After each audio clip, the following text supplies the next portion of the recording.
Seorang TKI asal Indonesia pun menyampaikan aspirasi kekecewaannya dalam sebuah surat terbuka yang tersebar luas di jagat maya. Pada dasarnya orang menyampaikan kebenaran adalah tidak membutuhkan biaya atau tarif sebetulnya itu ya. Siapapun dia sebagai seorang muslim wajib menyampaikan kebenaran. Kalau meninjau hadis ini tidak boleh seorang ustadz minta bayaran. Kalau toh sukarela ya boleh-boleh saja. Permasalahan yang dihadapi Ustadz Solmed yang dituding memasang tarif dalam berdakwah memicu pertanyaan publik.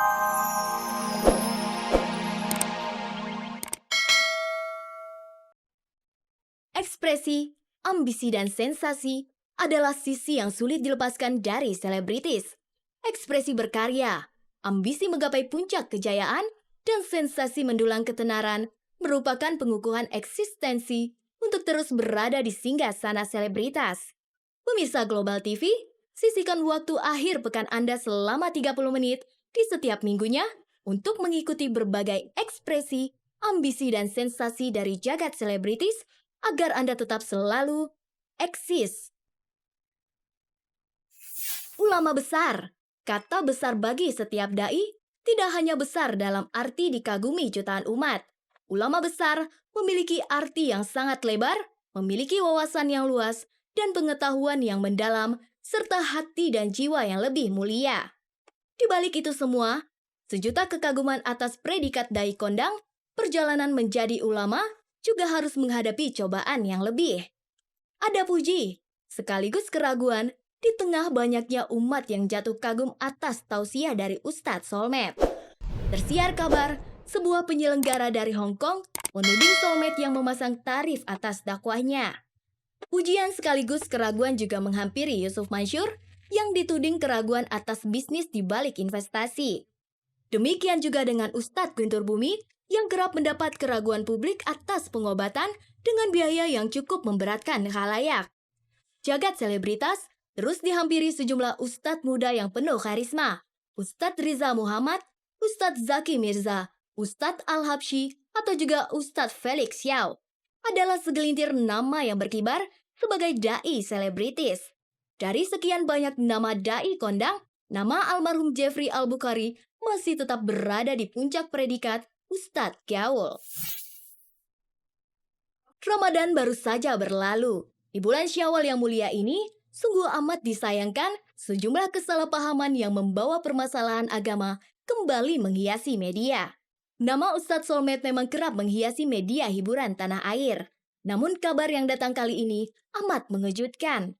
Sebuah penyelenggara acara di Hong Kong mencuatkan kabar Ustadz Solmed mematok harga sampai 150 juta untuk tausiahnya.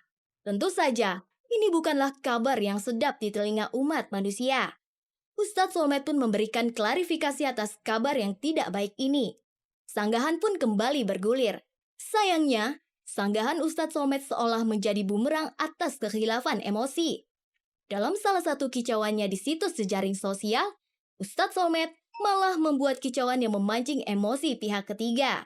Kicauan ini malah berbuah ketersinggungan para pahlawan devisa yang mengais rejeki di negeri bekas koloni Inggris itu. Seorang TKI asal Indonesia pun menyampaikan aspirasi kekecewaannya dalam sebuah surat terbuka yang tersebar luas di jagat maya. Dari dalam negeri, sejumlah umat pun menaruh simpati atas masalah yang tengah dihadapi Ustadz Solmed.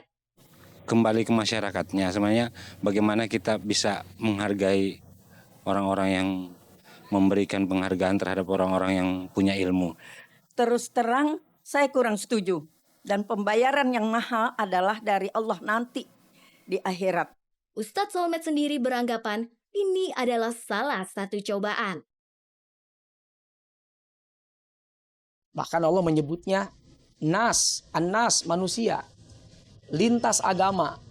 Nah, kalau dengan orang yang tidak seagama dengan kita saja, kita harus bisa memaafkan. Apalagi yang dengan orang seagama, seakidah. Maka jauh lebih harus kita saling memaafkan. Legowo, itu kuncinya sudah. Orang marah, emosi, cepat tua, ntar stroke. Sementara banyak hal yang harus kita pikirkan. Baik keluarga, baik dakwah, baik urusan macam-macam, banyak hal. Nah, jadi legowo saja sudah. Pada dasarnya orang menyampaikan kebenaran adalah tidak membutuhkan biaya atau tarif sebetulnya gitu ya. Siapapun dia sebagai seorang muslim wajib menyampaikan kebenaran. Kalau meninjau hadis ini tidak boleh seorang ustadz minta bayaran. Kalau toh sukarela ya boleh-boleh saja.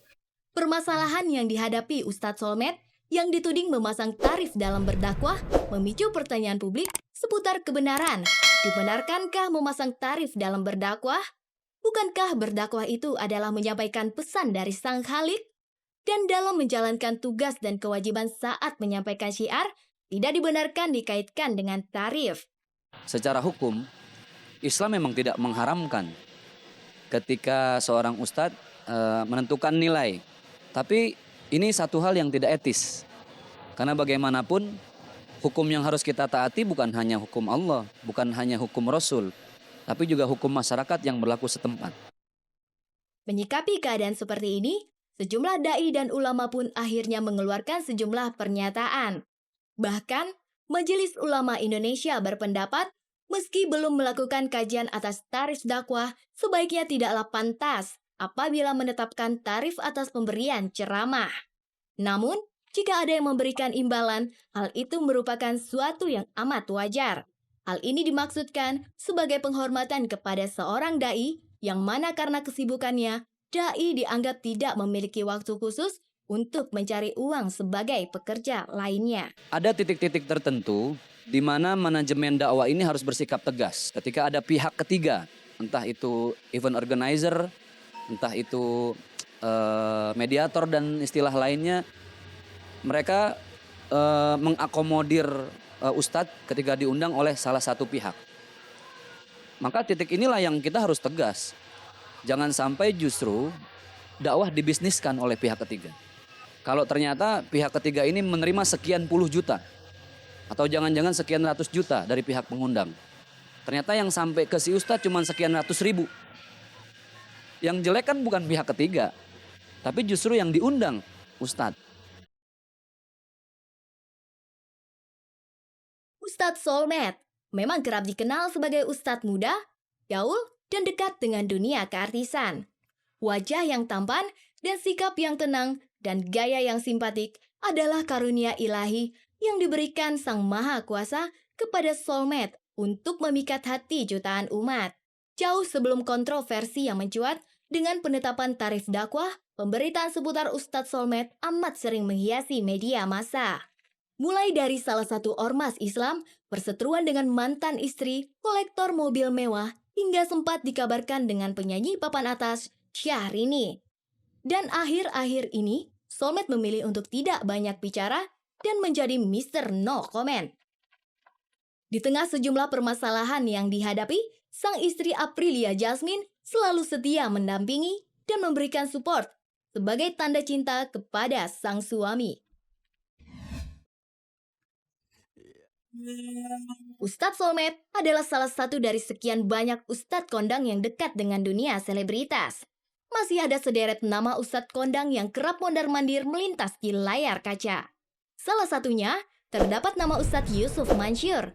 Ustadz Yusuf Mansur selama ini terkenal dengan tausiah tentang kekuatan sedekah. Penampilannya yang tampan, dengan pembawaan yang tenang dan kalem, dengan mudah menggugah hati saat tampil dalam memberikan tausiahnya. Namun demikian, nama Yusuf Mansur beberapa waktu lalu sempat terkait masalah sedekah yang dananya digunakan untuk investasi. Inilah yang kemudian sempat menimbulkan polemik di mana dana yang dikumpulkan dari umat untuk sedekah kemudian dikelola dalam investasi. Semua itu kemudian berhasil ditepis oleh Ustadz Yusuf Mansur. Walaupun ada investasi, investasinya tidaklah fiktif belaka. Sebuah hotel di kawasan barat Jakarta sudah diakuisisi untuk keperluan jemaah yang hendak berangkat umroh. Nama YM, sebutan akrab bagi Yusuf Mansur, juga pernah dicatat dalam sebuah brosur berkedok program sedekah. Jauh sebelumnya, namanya juga pernah dilaporkan seorang ibu lantaran dijanjikan akan mendapat imbalan 1 miliar rupiah bila sang ibu mau meminjamkan sertifikat rumahnya. Namun demikian, hingga saat ini semua itu tidak menimbulkan kontroversi yang berkepanjangan. Bahkan Menteri Dahlan Iskan turut memberikan pendapat bahwa apa yang dilakukan oleh Ustadz Yusuf Mansur bukanlah penipuan. Pak Dahlan Iskan malah membantu saya kok. Dia membantu saya, dia memberikan saya masukan. Beliau juga mengarahkan saya untuk supaya menuju kepada yang lebih baik.